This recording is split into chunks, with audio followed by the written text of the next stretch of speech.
Finally, the moment a couple of you have been waiting for. It's all like bing bong, Jack. Coming to you from an undisclosed location in Duval and St. Johns County.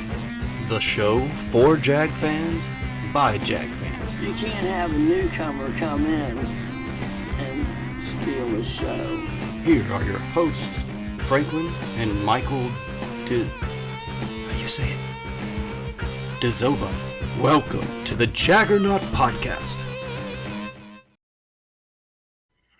Ladies and gentlemen, kids of all ages, want to welcome you back to another Jaggernaut Podcast. As always, it's Michael. Woo-woo. Got my brother Frank with me. Duval. That's right. Represent. Let them know.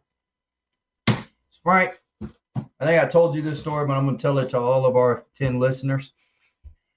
We recently went on a 7-day cruise, and we were in Costa Maya.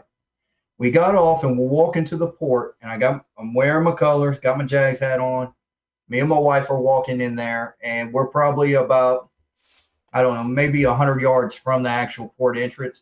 This guy stops, looks at me, and I can just see him out of the corner of my eye. And he just yells, Duval. It's obviously he wasn't on our ship, because he would have saw me at some point, I think, rolling around with the Jags cap. It's real. Duval is real. It's spreading. It is growing to be like the Steelers. Granted, I understand we're 40 years and no championships away. I get that. But it is growing. It is becoming something more. We'll talk about that and what it has to do with later on in the show. But right now, Frank, top 10 QBs. I'm going to throw out the first one. You ready? Well, that's easy. It's easy. Right? Patrick Mahomes. Yeah. Yeah, and so, the thought process, I think, on this is I just wanted to continue this concept of expectation for this coming season. Why are there high expectations? We delved into a little bit of nerdy stuff on possibility for Trevor. So where does he stack up top 10? And so if you list them out, trying to be unbiased, where do you fall? I think unequivocally first tier, and I think in his own tier, if I'm being honest, is Mahomes. The situation. So I got some notes here. Can I ask you? And we'll say. Go ahead. What? You have Patrick Mahomes just like in S tier. I just put him in 1 through 10. But if you're gonna put him into tiers, I feel like he's his own tier. You have to. Right. Pat Mahomes, and then begin the next tier. Can you tell me why you feel Mahomes is his own tier? Okay, the reason why I see that is that, first of all, he's won the most. He won the last Super Bowl. Winning is not a QB stat. I disagree with that. It's not. Same thing with losing. Losing isn't a QB stat, because we've heard an argument. Well, your QB didn't will your team, didn't lead, put them on the back and lead them to victory, right? And we dismiss that, saying, well, that may be true, but still, the defense, the running backs, the fumbles, the drops, whatever, there were other things that made that up. Okay, let's do this. While I will give it to you, yes, I think it's Patrick Mahomes, a decent-sized space, and everybody else. That's what I just said.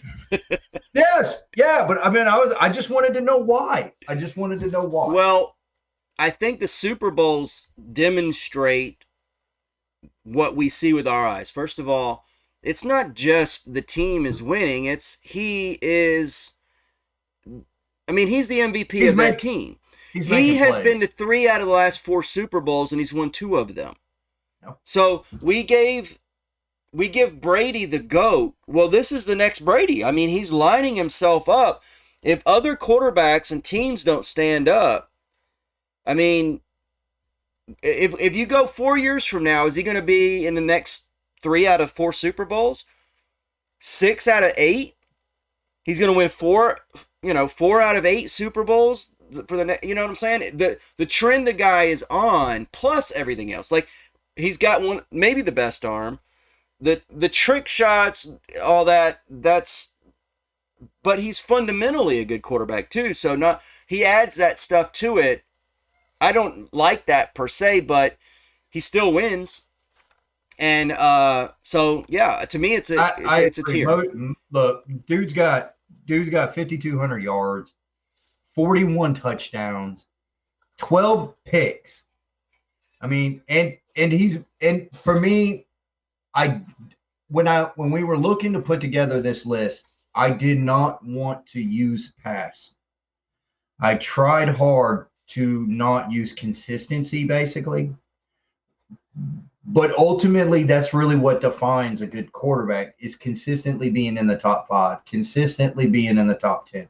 That really what overall defines the great quarterback. And anytime you set out to do something like this, what you'll find is if other people, and me and you haven't discussed our top 10 list, we'll do it right now, so we'll see our differences. But what I think we'll find will be something between us is we'll use different criteria to have come up with this list. Like, things will be important to me that won't be important to you, and that's what's going to happen here in any sort of situation like this.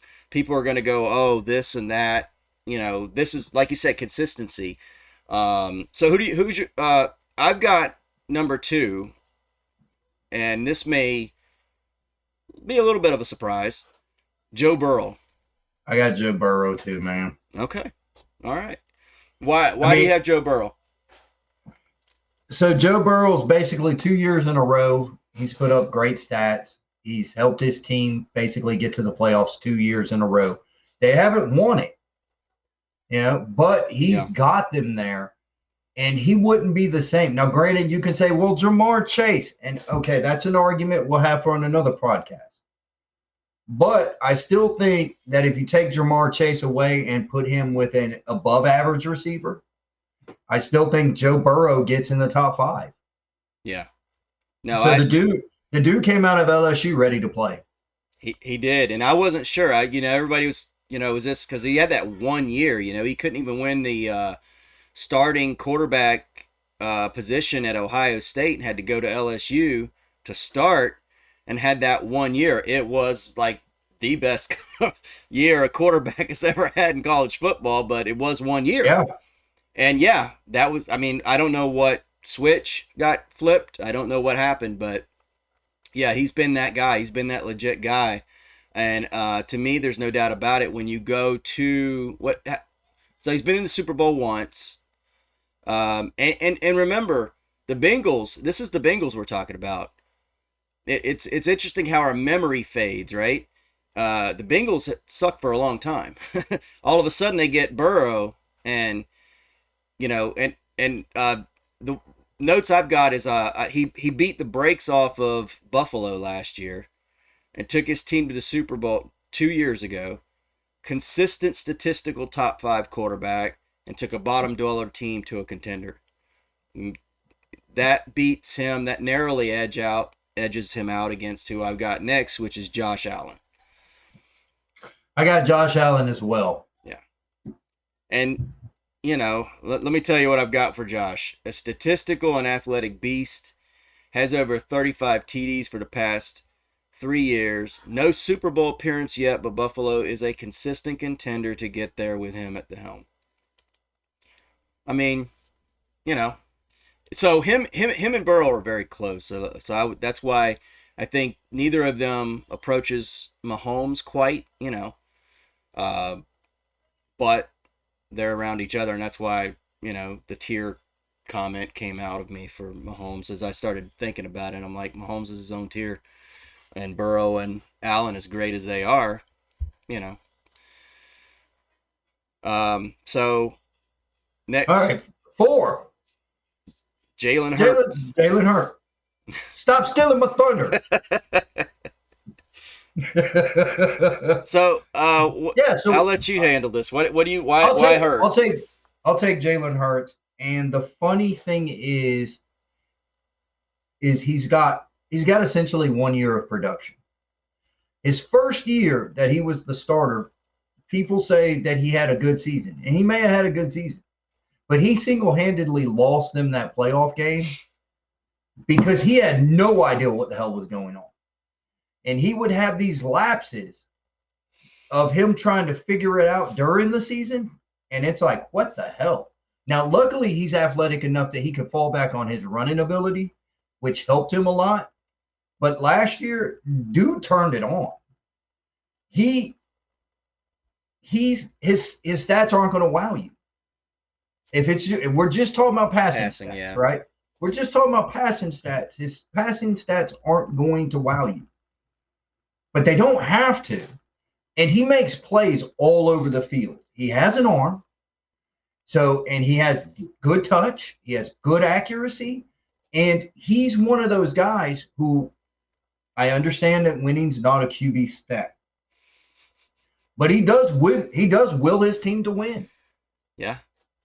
I mean, I got some notes here. Let me see. I don't need to say them. I think you said enough, honestly. Yeah. There's nothing else. And I think this is where we're going to disagree. So probably don't tell me you did it. No, it's probably not what you're thinking. Oh, okay. Number 5, I've got Aaron Rodgers. Hey, Rod! You don't have Aaron Rodgers at 5. Dude. Do you really? Yes. Look at my chicken scratch. Like, I got Aaron Rodgers at 5. Damn, dude. I thought we were supposed to disagree. Well, and it's funny. Like, I put him there. And this sucks because I told you that I was trying hard not to do the continuity. Right. What they had previously done. Aaron Rodgers hasn't done shit for the Jets. Nothing. Right. So why crown him a top 10 guy? Because I don't know. He wasn't good last year at Green Bay. Right. But Aaron Rodgers is still the best quarterback I've ever seen play live. And I've seen Trevor Lawrence play live. I've seen Joe Burrow. So it's like I've seen Josh Allen. So there's 3 guys in our top 10 that I've actually seen play live. And Aaron Rodgers was still, when I saw Aaron Rodgers, dude was just badass. I mean, I don't know how else to say it. Now, this one is on past accolades. That's really what it is, because until he fades, I don't think you can completely take him off any top 10 list until he proves to you that he's done. Yeah. I don't think you can remove him. So yeah, I put him here at 5, and that's funny. Man. Yeah. Well, and here's the thing too, just to contextualize what you said. At a certain point, what you're doing here is you're placing them in certain orders, and there's certain quarterbacks that come in that do this well and do that well. And yes, with Aaron, you're saying past accolades and ability come into play. But in fairness, we just put Hurts above him, and he's got 1 year. So it depends on how it weighs out in regards to everything. So I don't feel bad about doing that, because at a certain point you're like, yes, 1 year, but he goes there. Yes, he didn't have a great year last year, but he goes here. So I feel like there's some balance to that concept. I don't think it's ridiculous. You're not citing just with consistency, and you're definitely not eliminating somebody because it's a 1 year situation. In regards to Rodgers, last year, I mean, I think Green Bay was a difficult situation for him, more so in regards to what he's dealt with before. He became better as the team around him became better. You could tell he was struggling with guys who didn't know what they were doing, and so that affected him. So I think that's fair to say that you give him a little bit of a pass for last year too. He's going to the Jets. We'll see what happens. Maybe he is on the downturn, but right now, yeah, I'm not willing to say it. Yeah, I mean, I agree. But again, without production to stand on, you have to go to past accolades. And because it's a new team, and sometimes it works out, sometimes it doesn't. So anyway, all right. Number 6. Now maybe we disagree on this guy. Justin Herbert. Sweet. We got one different. Damn. No. I got Herbert. This is going to be insane if we have the same. Well, we are brothers. No, when we get to the end, when we get to the end, we'll probably have to differ a little bit. I think maybe. All right, so Justin Herbert, I think he's a really good quarterback. But what was funny is in the Jaguar playoff game, he disappeared in the second half. It's funny, like in the first half, he made plays that were sort of there, but he didn't do anything spectacular. Yeah. So maybe, and he's got a gun. Don't get me wrong, he's got a cannon of a gun, and he's done it for 3 years. So that's, to me, it was the 3 years that put him up this high. Was that he is consistent, and he can play the quarterback position. Whether he's going to give you any kind of miracles or anything like that, I don't know. Yeah. So. And I think it's a scenario where this is around where you start considering somebody like Lawrence. But I can't put Lawrence over Herbert right now. I agree. There's no way to do that in my mind because, again, 3 years of consistency, and the first year of Trevor's was horrible. Now, probably not his fault. Urban was a disaster, and I've been very clear about that. But that's not That's not Herbert's fault, Right. So right. Well, not only that, but the first 6 games of last year, Trevor Lawrence was not all that good. Yeah. He wasn't bad, but he wasn't good either. So Right. He didn't cut it on. So basically a playoff game and a half season of football. So who goes next? You want me to say who I've got, or who do you got? I just said who I got, but that's fine. Who do you have? I got Trevor Lawrence. Do you? Okay, we differ. We differ here. That's 7. Okay, I have Lamar Jackson. Now, really? Yeah. Okay.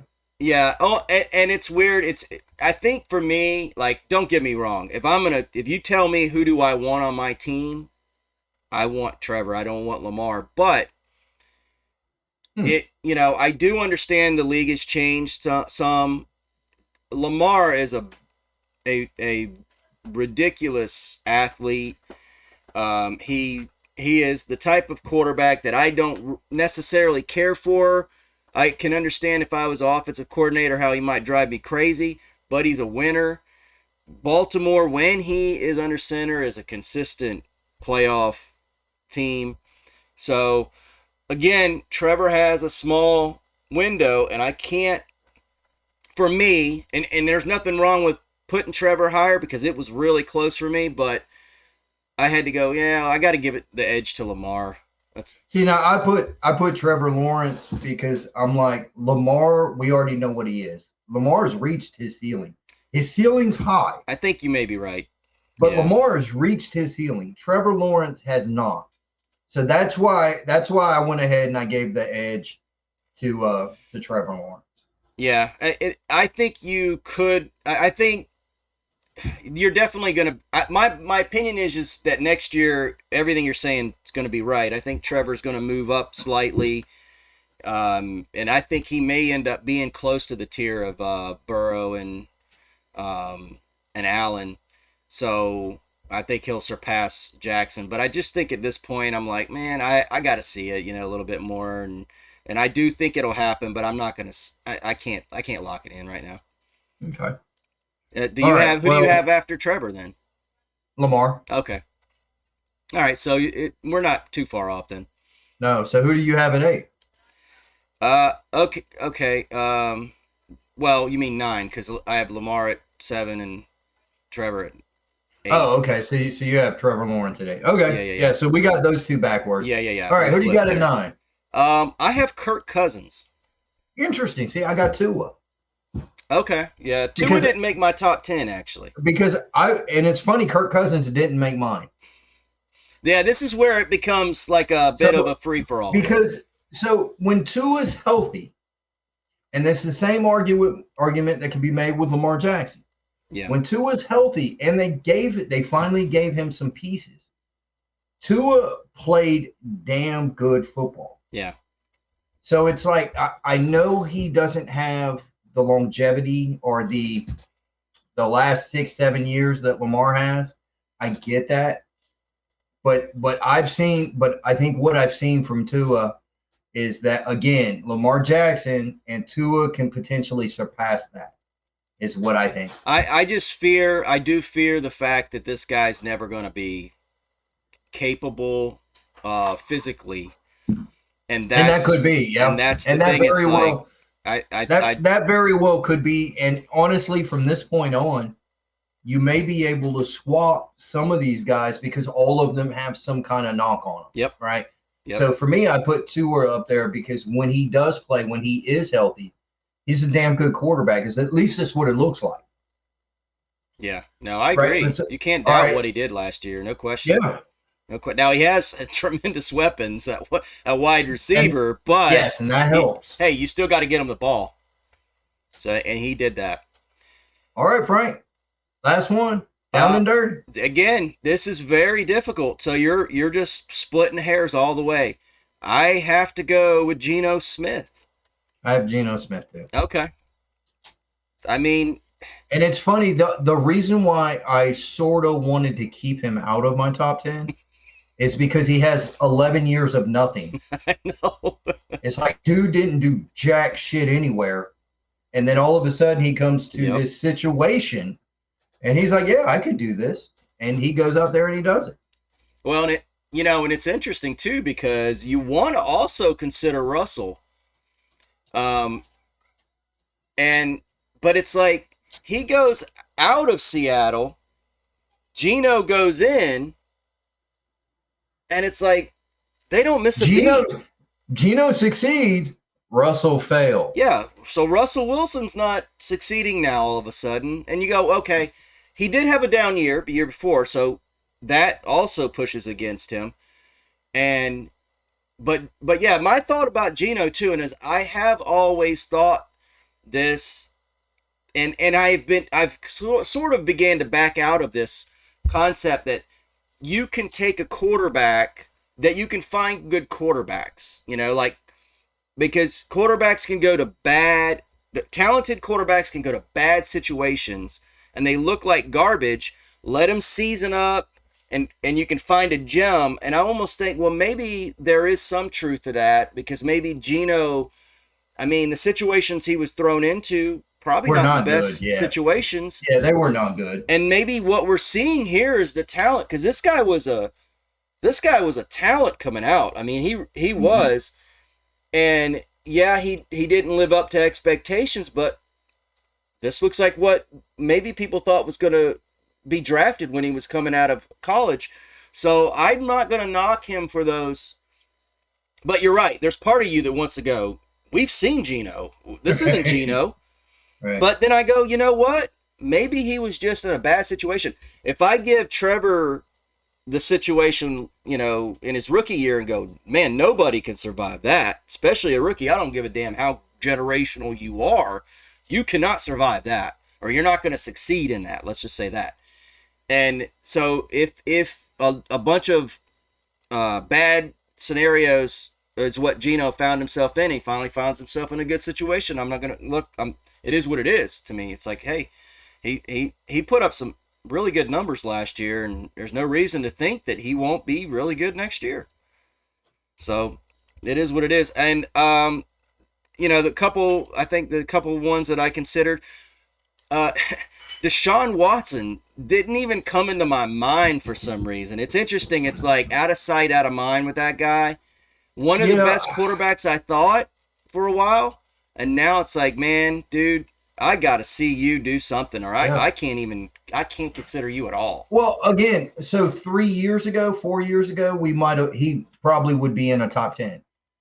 But that was 4 years ago, and he hadn't done anything since then. So last year in Cleveland, it wasn't great. It wasn't bad, but it wasn't great. I thought it was pretty bad, wasn't it? So I didn't think, but statistically it wasn't great. No. But that's what I mean. I mean, like, it just wasn't great.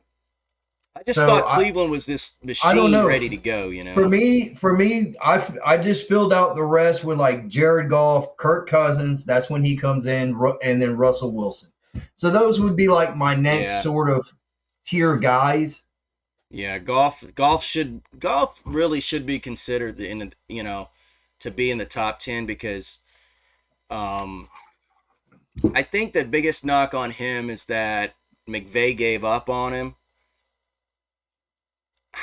That makes me think there's something there that's bad about the guy, But he goes to Detroit, and man, people go he's to die playing in really Detroit. well. Yeah, Yeah. he's playing really well, and this year he may be top 10 for sure, no doubt, and there's no way to deny it at that point. So I know it's funny. So I'm giving Trevor Lawrence the benefit of the doubt and pushing him up because of his stats and basically because of his 6-game thing because he played very well. yeah, And here's Jared Goff, who's played very well last year, but also played very well when the Rams were doing stuff before he got fired. And yet I'm like, no, you don't belong in my top 10. So maybe it is teal colored glasses. It's possible. There's part of me that thinks that Jared Goff's the one that probably should be up there. The other one too that I have a big problem with that somebody could argue should be up there, and I understand exactly what they're saying, but I'm not going to put him up there, and that's Kyler Murray.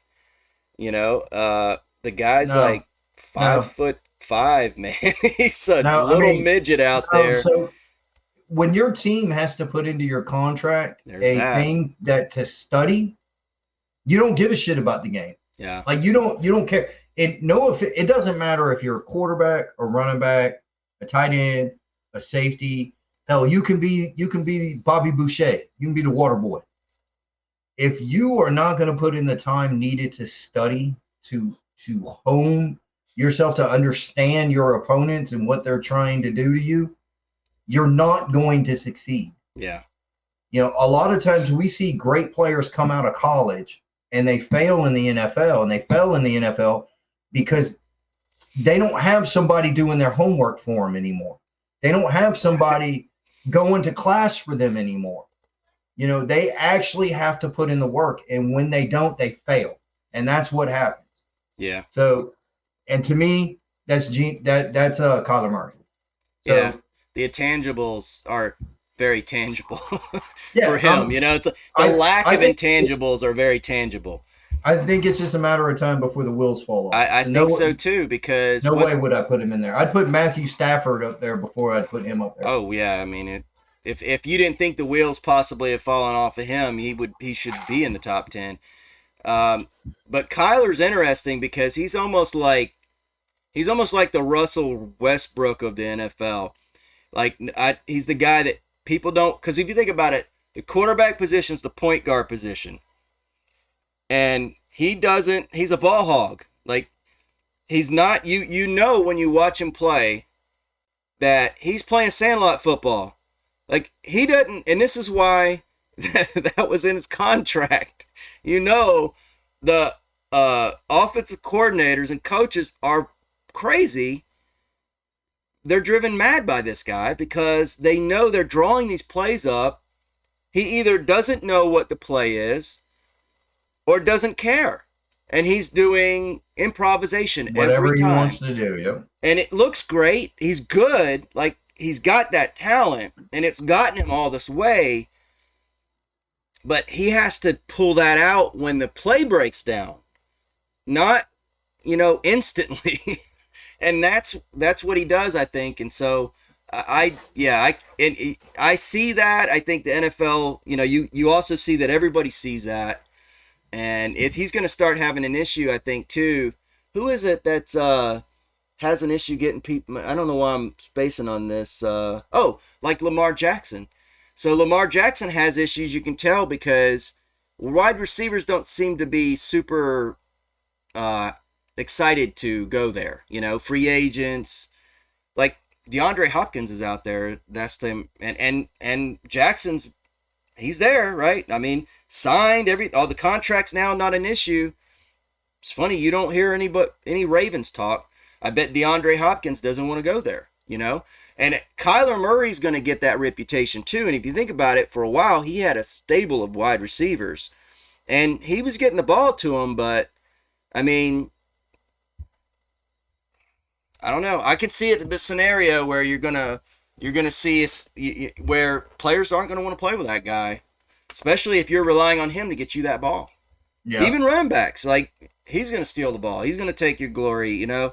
Especially when the play's designed for you, you know, everyone knows you can do that. You don't have to do it right now. The play was there for me or him or, you know, and I think that's what's going to happen with them. So anything else you want to add on to this, or I think we covered it? No, except for if you disagree with our top 10, put it in the comments. Yeah, give us your top 10. Yeah, show us what you guys think, you know, or I think if it's you differ interesting. one or two. We didn't discuss this, what our top, 10 was. I think the only difference was I had Kirk Cousins. Who did you have? I had Kirk Cousins at 9. You had Tua. Tua. That's right. You had Tua. I get that. And then we swapped Lamar Jackson and Trevor Lawrence, 7 and 8. So, all right, that was interesting. I didn't expect that, honestly. Frank, man. So, have you seen the renderings? Yeah. Tell me what you think, brother, because I know my opinion, so you tell me your opinion. You know what's funny? If you'd have told me that, if you'd have verbally described the stadium for me, I probably would have told you that I hated it, but I kind of look at it and I think I kind of like it in a way. And it's not my style in any way, but I kind of like it. Are we going to disagree on that? No. You like it? I think I do. Okay. I like it. I mean, of course, I wonder if they did some dirty pool by putting some teal in there. You know, you can sort of see the teal background, and I think maybe that might be some dirty pool. So I don't know if I'll like it so much when I see it in person. The rounded sort of oblong. That's the part donut, that makes me worried. The like weird donut thing that's on there. The roof, I guess, is what they call it. Okay. Yeah. I understand the function for it, but it sort of looks like ass. But because it's sort of reflecting the teal, I know. Yeah, I'm that's like, what I'm talking about. Cool. Yeah, I'm like, that's cool. Right? If you just described what I hate, right? A donut on top of the stadium. I'm like, that's gonna be horrible. But when you look at it, you're like, kind of like it a little bit, you know? I'm not in love. Like, for me, the design, I almost thought, you know, they talked about like canvas stuff. Yeah. And I was almost into that. Like, man, go old school Roman Coliseum or something, you know? I'd have been fine with that, honestly. But this is the opposite of that, and I'm almost still fine with it. It's almost like, chrome donut. All right. I mean, and it's not that. It's everything around it, I think, that makes it, like you said, the teal reflected off. I can see that. Dude, picture our current downtown in your mind. Yeah. It looks like ass, and it's a ghost town. Nobody's really down there. There's like one little spot by the Shrimp Ballpark. That sort of is kind of cool because it's still got that like 40s and 30s building architecture. But everything else in downtown looks like ass. Yeah. You got some cool buildings here or there, but there's no reason to go there. I tell you. To me, this is the start of rebuilding our downtown. People are going to bitch and complain about the price tag. And I understand it, and I get their concern. My caveat to them, or my retort to them, has been, we haven't paid shit in downtown for 50 years. 50 years we have neglected downtown. We have neglected. It was neglected by the citizens, by the mayor, by everybody. Yeah.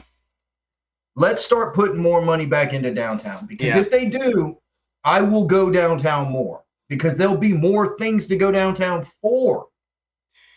If you go to a place that's done it right, you realize how crappy. How much of it's not just that, it's like You go to downtown Birmingham, Atlanta, or Alabama. I Atlanta. failed I was geography. like, Sorry. yeah, I was like, what the hell is he talking about? Okay. Yeah, go to Birmingham, Alabama. Okay, their downtown is like in the middle of, I get that blight. Okay, I get it. We have a beautiful river. We got these bridges. There's an infrastructure, a natural infrastructure here that has not been taken advantage of. And if there is some selling that needs to be done, then the concept should be exactly, I'm just piggybacking on what you said. We have not had a proper investment, and we haven't had and because of that, we haven't had a proper return on the value. Real estate is value. It's real value. And it's sitting there, and it's been sitting there for, like, what you say, 50 years. Yep. And nobody's, it would be, to make money, you have to, you have to use money to make money. And in this situation, it goes beyond football. But football's, a big part of it. You got Florida, Georgia. This isn't just Jaguars. You got the bowl games that come here. You've got concerts that can come here now that otherwise don't come here. So it's what you said. Look, it's about making downtown a cool destination, and that's for the citizens. People are coming to Florida. Use that capital. I mean, all these taxpayers are coming here to pay taxes. So, okay, now can we use that, please, to pretty the place up?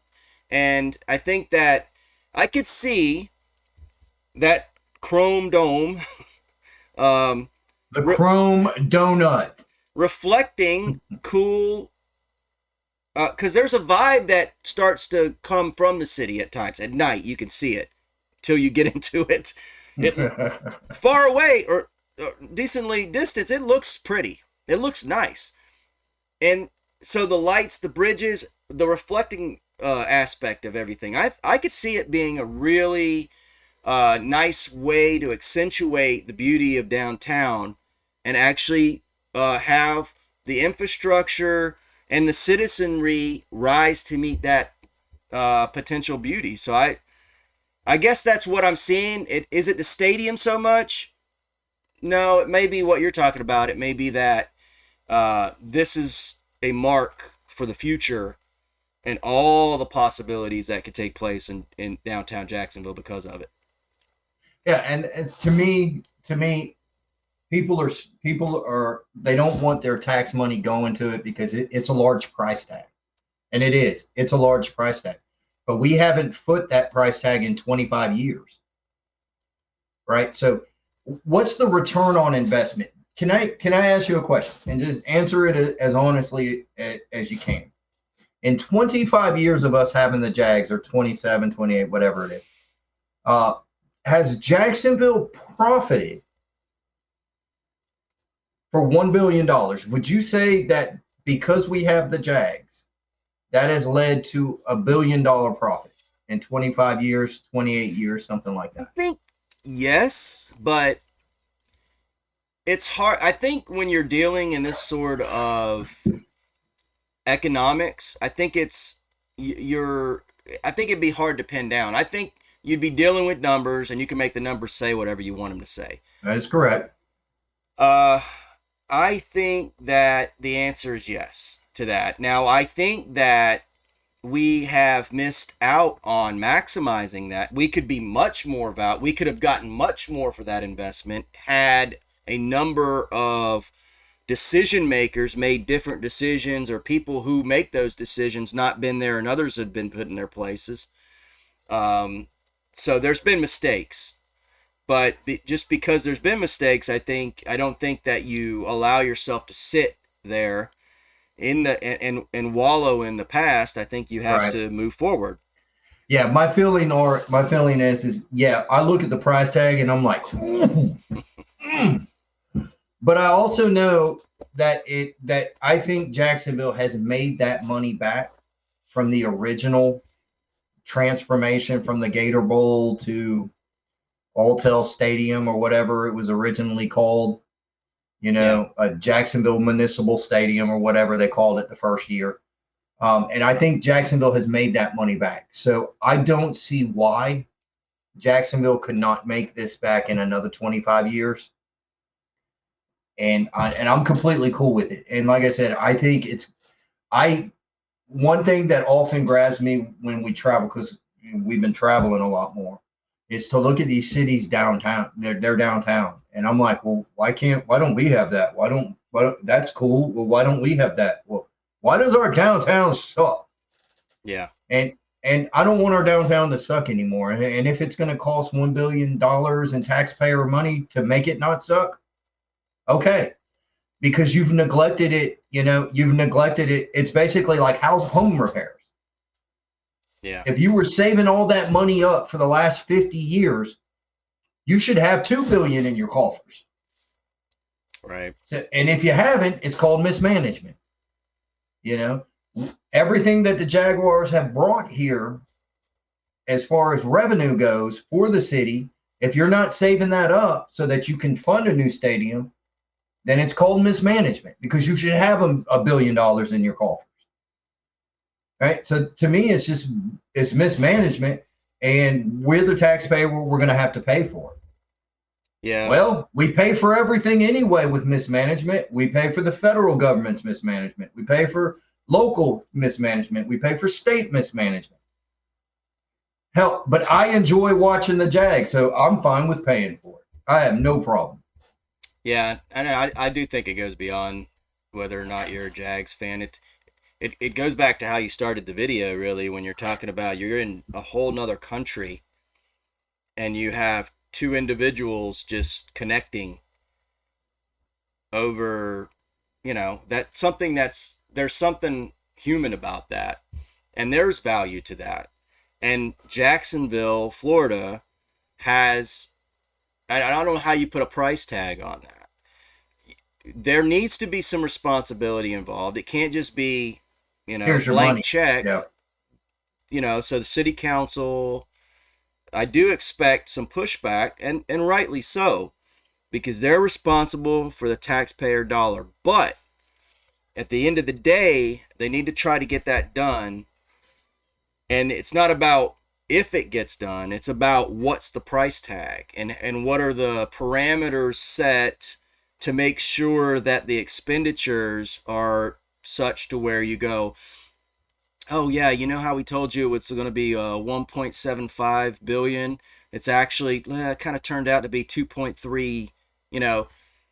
How do we stop that from? That needs to be the conversation, and the logistics behind where the team's going to play. That sort of stuff needs to be what's talked about, as opposed to. Have you given that any thought? Where the team would play? Yeah, I mean, it's kind of weird, man. I do understand when people are saying, so the basically two options are, and I forget the name of the one in Orlando, but almost nobody likes that idea. It's like camping world. Camping world, yeah. And I understand that, man. You don't want your team. You don't want your team going to the next rival city to play, right? Whereas Gainesville, it's Gainesville. There's already a connection there to some extent. And yeah, there's no reason why you can't play there. And so I always thought that if they're going to be gone for 2 years and have to play somewhere, that's the most likely scenario.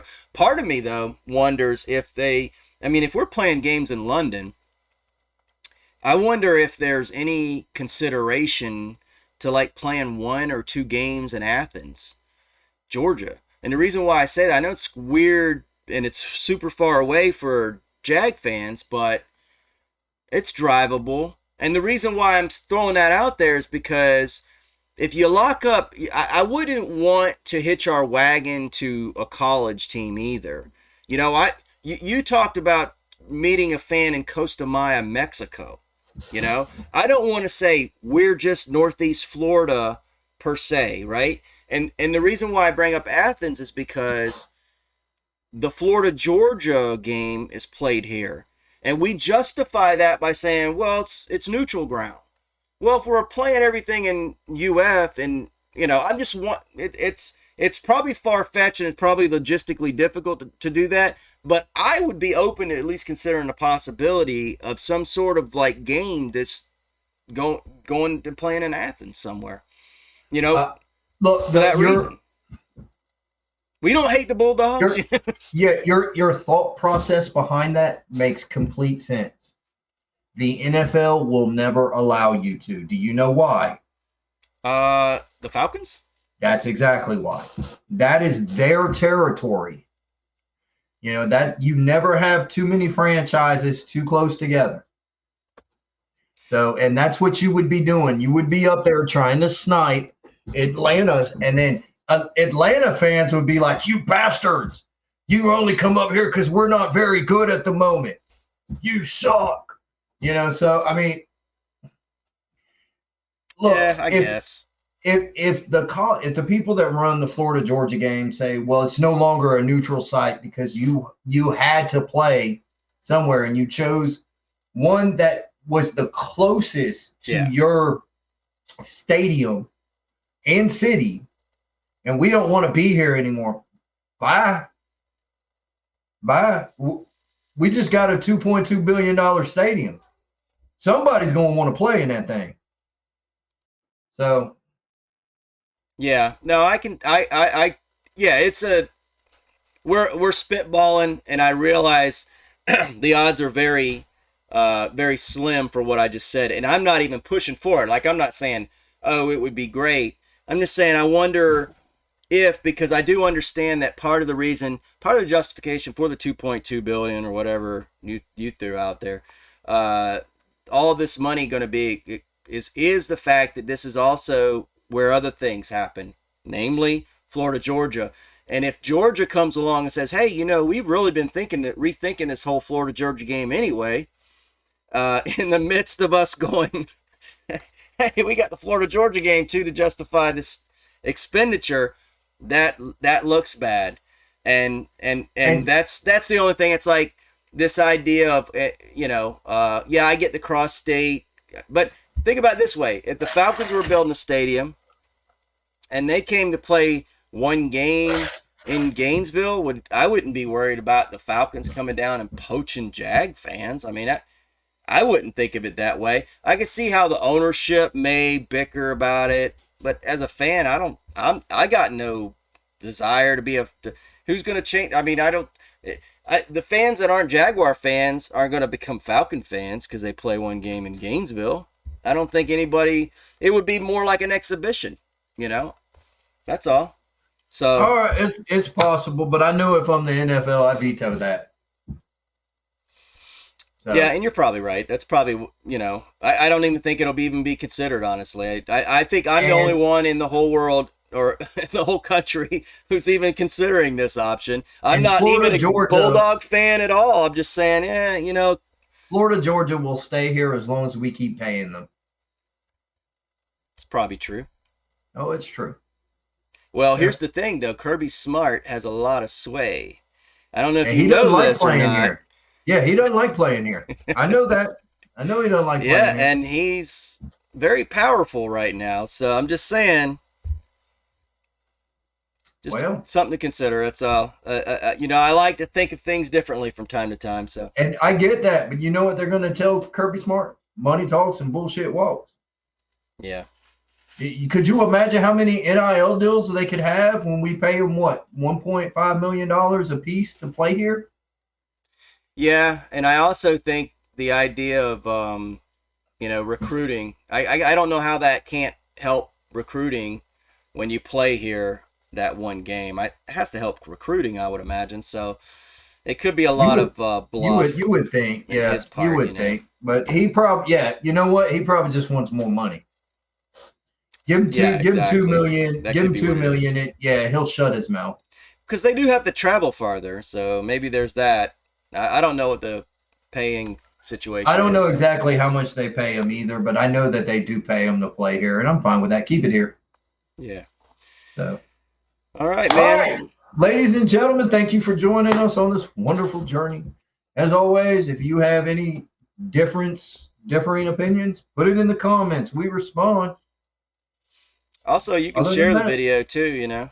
That ain't going to hurt. share, like. We got to fight the algorithm. That's what Right. everybody says, you know. It's like, help us fight the algorithm. They don't Right. want us to Hit the bell. Hit the little bell so you get all our content.